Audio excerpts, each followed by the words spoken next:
Welcome to the Female Founder Friday podcast, a collection of inspiring conversations with the most interesting female entrepreneurs and small business owners.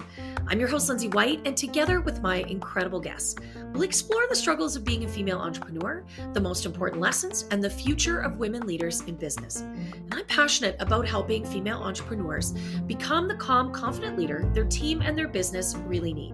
And that's why I've recently launched my 6-week mental fitness bootcamp. This amazing program will help you tackle your inner critic, tame your saboteurs, tap into your sage inner voice, and help you build the mental muscles you need to quickly overcome the changes and challenges you're facing right now. If you're ready to transform your leadership and your life, connect with me today at highvoltageleadership.ca/positive intelligence to learn more. My incredible guest on this week's episode is Renèe Hughes. Renee's journey to being a female founder has been filled with ups and downs. She tried her hand at a number of different businesses along the way and even had to go back to a corporate role for a time. But she always knew that she had the drive and ideas to be a successful entrepreneur and truly loved the health and wellness space.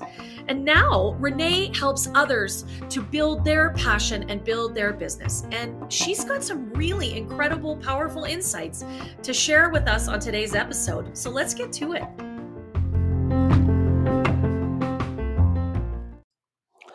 Awesome. Hey, Renee, welcome to the Female Founder Friday podcast. I'm super excited to have you today as a guest.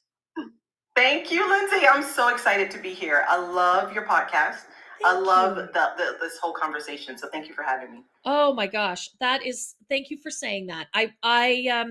I love doing it, and I am always a little surprised and very gratified to hear that other people like it too. Because I'm a nerd like that.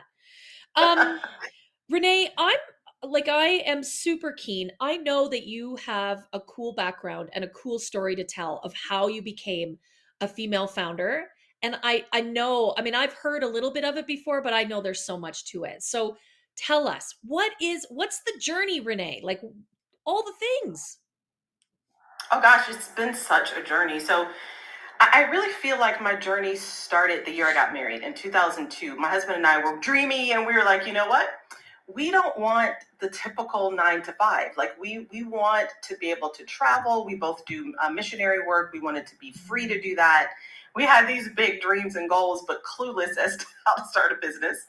So, but we both jumped into like MLMs and things like that. We didn't know what in the world we were doing. Wound up in a whole lot of debt and said, okay, we're going back to corporate work. So we did. And we never, got rid of that drive. And I just knew that I was one of those people that all had all these ideas, this kind of business, that kind of business. And so we set about a plan. And then in 2009, March of 2009, I left my corporate work for the last time. Never back. And then started this whole other journey of finding my thing. So I went from being, in 2009 when I first started, I opened a VA agency. Mm-hmm. I loved it. It was fun, but I just quickly realized that my clients had become my employer. I said, what happened? I'm supposed to be a founder. Right. I'm supposed to be a CEO. And so that kind of took over. And I went from that to doing some marketing work for a few clients. And then I went back into MLM. And then I said, you know what? My heart is really into health and wellness, but I want to do it the right way. I want to, get certification. So in 2013, I went back to school. And I got my certification as a natural health consultant. Love it. I then wanted to specialize. So I went back to school and got my certification as a professional clinical aromatherapist. And so that's what I do now. I launched a school called Holistic Champions, where I mentor other holistic professionals to scale their business to its first 6 figures and beyond. Okay. I'm on a mission in 2022 to help 100 folks do that. So I did do that, and then I have an emotional support group called the Mood Makeover Method.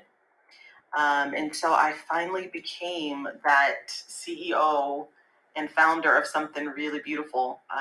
And that was the journey, a lot of ups and downs. I love that. And I love, first of all, let me say, I love that you didn't give up. I love that you didn't give up. Yeah, you had to go back to the corporate job for a while. I get that. I get that. But I love that you never lost the dream, the drive, the passion, the vision. Thank you. Yeah, that's it's so important. I think if you're someone who this is the life for you, entrepreneurship is the thing. It's like getting bitten with this bug. You can't get rid of it. Yeah. And you just have to do it. Yeah. It's just no longer satisfying. And it's not that corporate world was terrible. I loved my job, but it's just not fulfilling. Right. Like being the founder of your own business. And I just adore it. Yeah.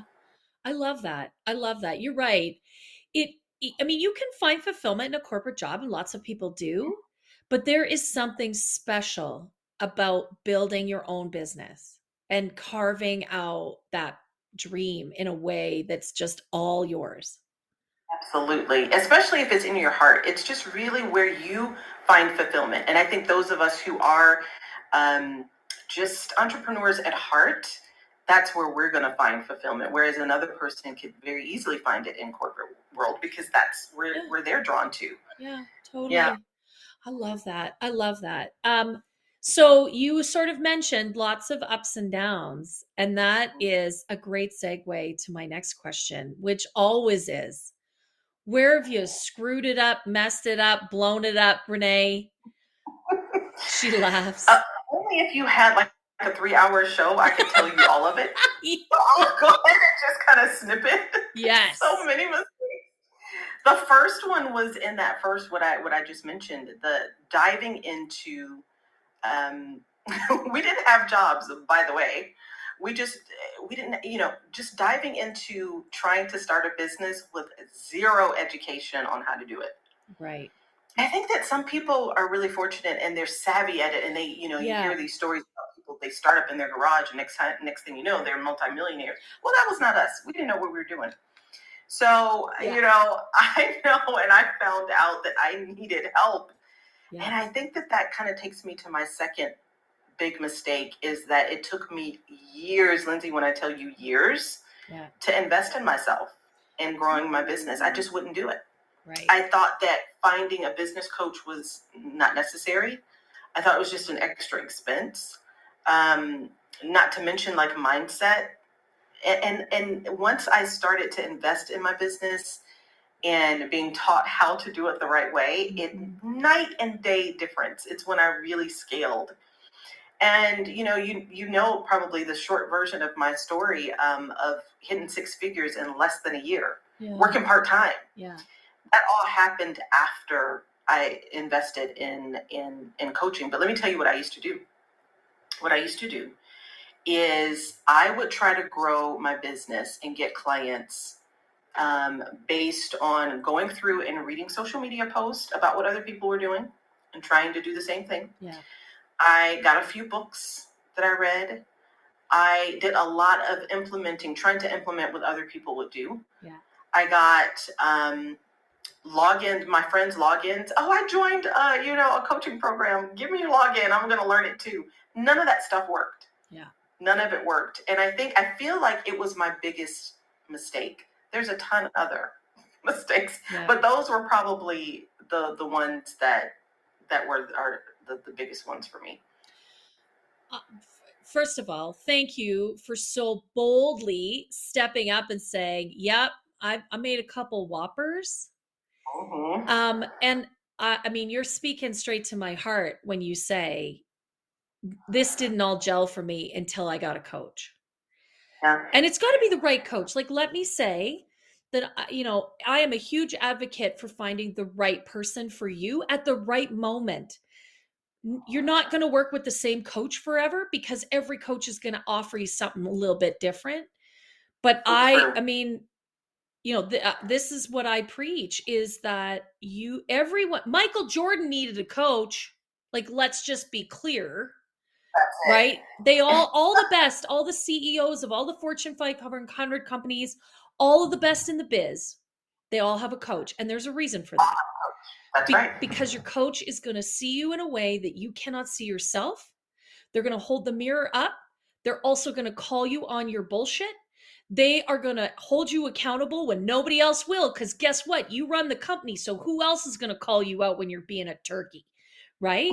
Like That's you great. need someone who's going to help you move forward faster than you could ever do on your own. And you're right. Picking up little bits and pieces here and there, right? Your coach is going to help you bring out the best in you, Yes, right? absolutely. And Absolutely. it is, I think, critical. I will never be without a coach in my life because I know the incredible value that having someone like that, just someone in your corner. Yes, I feel the same way.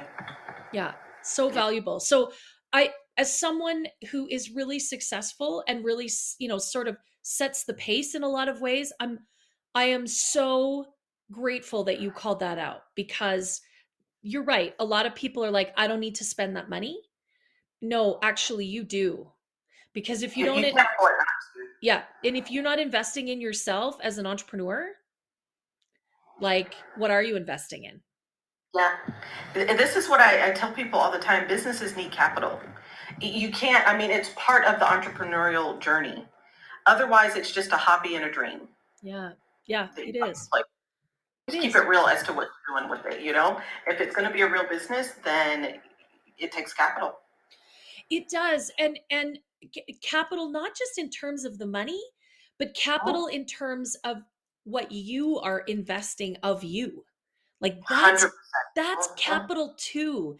Your Yes. passion, your emotion, your brain power, your drive. And if you don't have someone's helping you fuel that and channel that, right? Because as you pointed out, you can have a lot of passion, and man, it can it can take you in 1,000 different directions I'm telling you, in years. and years and years. Yeah. But I Mhm. love how you articulated that, it all shifted with the right Mhm. coach in your corner. It did, really did. That's brilliant. So, okay, so maybe that's sort of one piece of advice. If you don't have one, get a great coach. Do your homework, for goodness sake. True. Do your homework, find the right person. But Find the what right match. Yeah, find the right match, the person with the right skills, the right experience, the right approach. What else would you say to anyone that's listening that's on their entrepreneurial journey? What other advice would you offer? Learnings, if you will. Yeah, I think learning what your own gifts are, who Mm, you are, and what it is that's unique to you. Um, I think sometimes that we as entrepreneurs we end up dabbling in so many different things, like the journey that I went on, just because we might be good at a lot of things, we might be interested in a lot of things.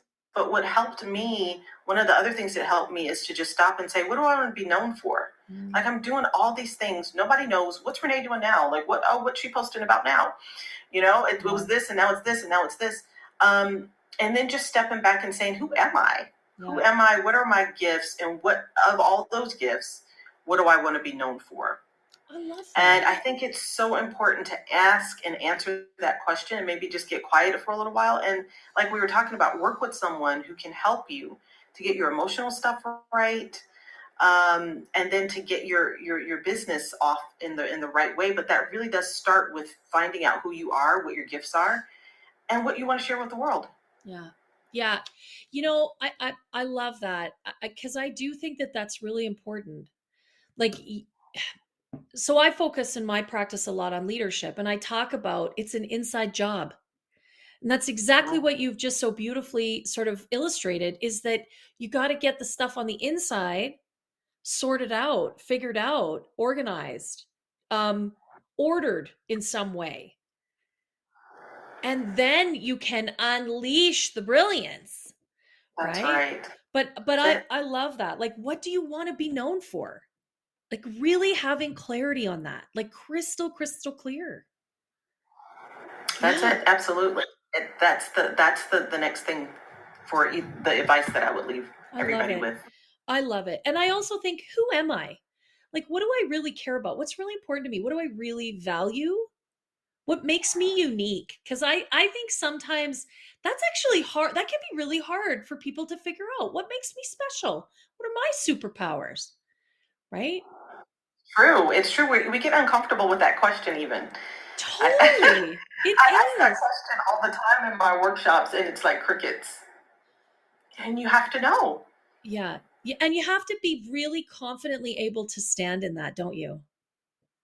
That's exactly right. Yeah. Yeah. And that can be really, really difficult. You're right. It seems like a simple question. What makes you unique? But it's damn hard to define it sometimes. Yeah. It's true. I love it. I absolutely love that. Um, I know that you are really passionate about the wellness and space. Tell us a little bit about where that passion comes from.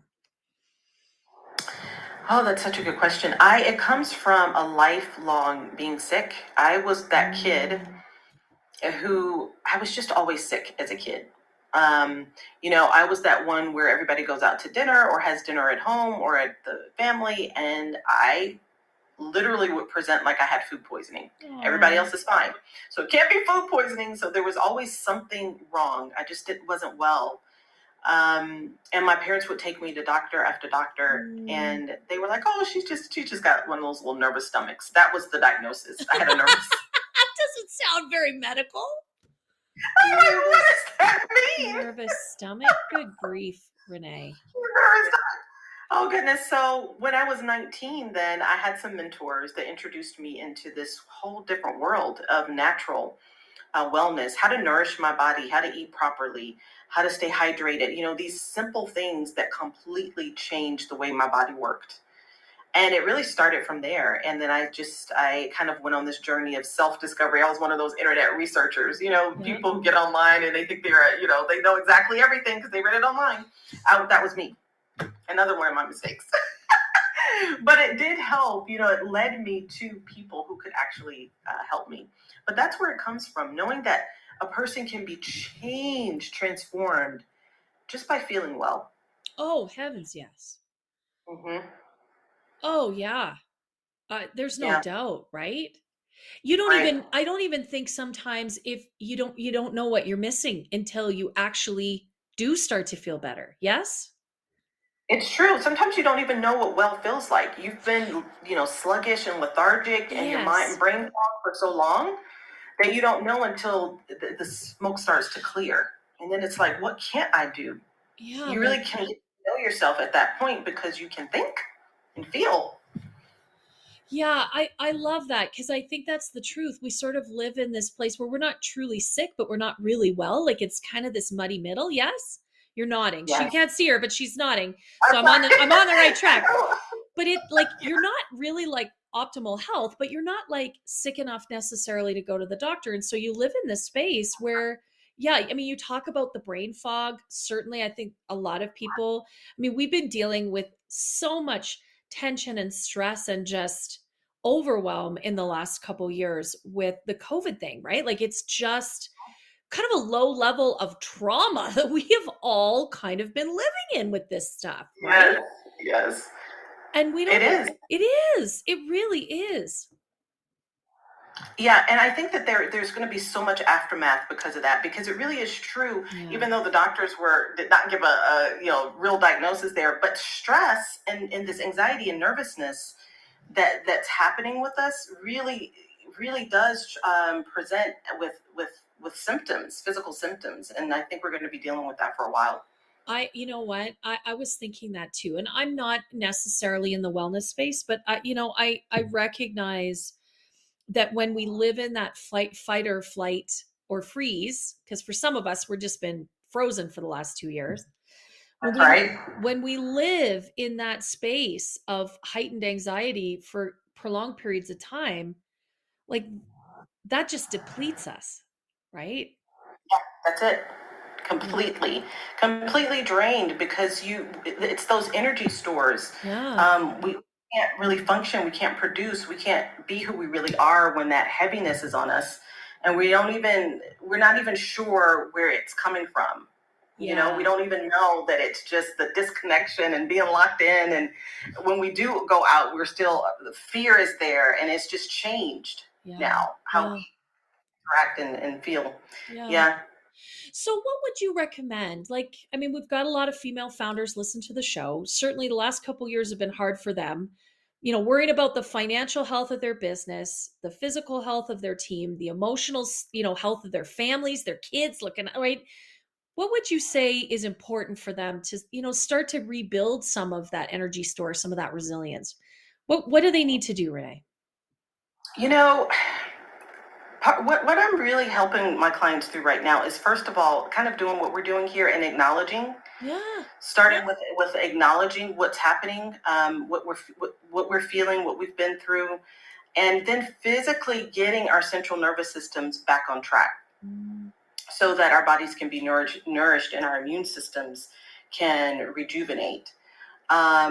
And of course, I do that with aromatherapy. There's a lot of different ways to do that, but I really do believe that the first line of defense is just kind of sitting back and accepting what's happened. How have I been changed? How have I been challenged? How has it affected me and my family? And really taking those layers, taking it apart layer by layer to get to the core of how we've been changed and where we want to go back to and beyond. Some of the changes have not been so bad. Maybe it's we've been able to reflect on our level of happiness and who we really are and where we want to go. Yeah. And so we can use this now as a catalyst to move into who it is that we really want to be. Because you're right. Like, not all of this has been terrible. There have certainly been incredible gifts, incredible opportunities. And I was just speaking with someone before we were talking about, I've made some incredible connections that I likely would not have if I hadn't really been forced to move wholesale into the online space and really connect online. Like some incredible Yep. new friendships, Absolutely. COVID besties, right? That's an incredible gift and an incredible opportunity to learn about new people, new places, new spaces again that I know I wouldn't have if it wasn't for COVID, right? I agree. It really has opened up things. Really, my business, the story that I tell, happened at the very beginning of COVID. Yeah. Yeah. The first months of COVID. Yeah. Yeah. I love that. Okay, that's beautiful advice. Thank you so much. Mhm. The last thing I want to ask you is, about your own sort of personal leadership. Like, how do you lead? You're leading a, really successful, growing business. How do you lead in that space? What I try to really do is to allow myself to be vulnerable, I think is important as a leader. I know my strengths. It goes back to what we talked about earlier, knowing who you are and what you bring to the table. And not only do I know those things, I nourish those things about myself, Yeah. nourishing myself as a person. And then when it comes to those that I lead, is really helping them to find those same things, where they're gifted at, and nourishing those things. So whether it's my students or program members or private clients or my team, is kind of helping them to connect to where they are special, and then Yeah. stepping back and allowing them to bloom into that and grow into that and flourish as with their strengths and their gifts. Yeah, I love that. And I love that you sort of brought in, like team, but also students, clients, because the truth is that we show up as leaders in a variety of spaces and places every single day, in every interaction we have with other people. We need to Mm-hmm. lead. Yes. Yeah. Yeah, absolutely. Every interaction that it comes up so many times where you can have the opportunity to guide someone and to step back and allow. I feel like a lot of leadership is stepping back and letting other people shine. It's true, right? Like leadership is not all about, leading from the front, as I would say, right? Mhm. That very Yes. present, very visual, very vocal, often leadership. And that's Mm-hmm. great. And some moments call for that. But Yeah. I think you're right. Just as many moments call for us to recognize we actually need to step to the back. We need to Mhm. bring the support, create the space, empower others, and then just like shut our pie holes and let them do their thing, right? Absolutely. I think so much about it, so much of it too is about inspiring and leading by example. Yeah. So as people watch you live your life and how you interact and how gracious you are and generous and loving, and they can see that in a powerful position, and how you attack your fears and live through Yeah. those things, and just letting them lead by leading by example, and 100%. then nourishing others to do the same. Yeah. I love that. That's really beautiful. And I mean, clearly your business demonstrates how beautifully you offer that kind of space and that kind of leadership because people are just coming to you for inspiration, for your knowledge. I know you Yeah. share so many amazing things. And so clearly your leadership by example is just attracting all sorts of wonderful people. It is. I'm so grateful. Really grateful. That is absolutely wonderful. Well, I'm really grateful that you took time today to spend with me and to be here on the podcast. It has been an absolute pleasure to have this conversation with you, and I really appreciate your energy. Thank you. I feel the same. Thank you so much for having me, Lindsay. It's just been an honor.